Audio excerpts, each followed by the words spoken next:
അങ്ങനെ കാത്തിരിപ്പിനൊടുവിൽ ഡൊമിനിക് എന്ന ചിത്രത്തിൻ്റെ ആദ്യ ഷോയുടെ റെസ്പോൺസൊക്കെ ഇപ്പോൾ പുറത്തുവന്നുകൊണ്ടിരിക്കുകയാണ്. ആ ഒരു അപ്ഡേഷനാണ് ഇന്നൊരു വീഡിയോ ഭാഗത്ത്. വീഡിയോയിലേക്ക് വരുമ്പോൾ വീഡിയോ ലൈക്ക് ചെയ്യുക, ചാനൽ സബ്സ്ക്രൈബ് ചെയ്യുക.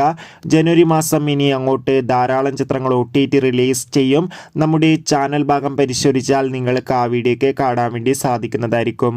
മമ്മൂട്ടി, ഗോകുൽ സുരേഷ് എന്നൊക്കെ പ്രധാന കഥാപാത്രങ്ങളായെത്തി ഇന്ന് ജനുവരി 23-ാം തീയതി റിലീസിനെത്തിയ ചിത്രമായി ഡൊമിനിക്. എല്ലാ സിനിമാ പ്രേമികളും ഒരേപോലെ ചിത്രത്തിന്റെ റിലീസിനായി ഏറെ ആകാംക്ഷയോടെയായിരുന്നു കാത്തിരിക്കുന്നുണ്ടായിരുന്നത്. ഡൊമിനിക് എന്ന ചിത്രത്തിന്റെ ആദ്യ ഷോ രാവിലെ തന്നെ ആരംഭിച്ചിട്ടുണ്ടായിരുന്നു. അങ്ങനെ കാത്തിരിപ്പിനൊടുവിൽ ഇപ്പോൾ ചിത്രത്തിന്റെ ആദ്യ ഷോ കഴിയുമ്പോൾ തന്നെ ചിത്രത്തിന് കേരളത്തിലെ തിയേറ്ററുകളിൽ നിന്ന് മികച്ചൊരു പോസിറ്റീവ് റെസ്പോൺസാണ് നേടിയെടുക്കാൻ വേണ്ടി സാധിച്ചിട്ടുള്ളത്. ചിത്രം കാണുന്ന സിനിമാ പ്രേമികളെല്ലാവരും ഒന്നടങ്കം പറയുകയാണ്, ഡൊമിനിക് എന്ന ചിത്രം മികച്ചൊരു കോമഡി സസ്പെൻസ് ത്രില്ലറാണെന്നും ചിത്രത്തിൽ മമ്മൂട്ടിയുടെ മികച്ച അഭിനയം, മികച്ച ആക്ഷൻ രംഗങ്ങളും മികച്ച കോമഡി രംഗങ്ങളൊക്കെ കാണാൻ വേണ്ടി സാധിക്കുന്നുണ്ടെന്നും ഒപ്പം ചിത്രത്തിൽ ഗോകുൽ സുരേഷിൻ്റെ ക്യാരക്ടർ നല്ലതായിട്ടുണ്ടെന്നും റിപ്പോർട്ടുകൾ സൂചിപ്പിക്കുകയാണ്.